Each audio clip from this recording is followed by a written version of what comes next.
Minimum welfare ఉన్న వాటిని ఒక మాదిరిగా నడపాలంటే నాకు 22,000 కోట్లు కావాలి.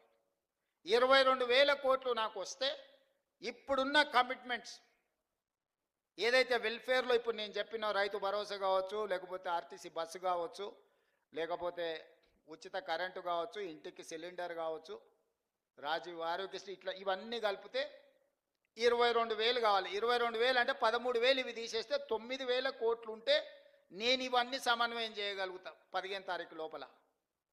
ఇంకొక 8,000 కోట్లు ఉంటే ఈయన కాంట్రాక్టర్లకు పెట్టిపోయిన అప్పులకు బిల్లులు కట్టాలి.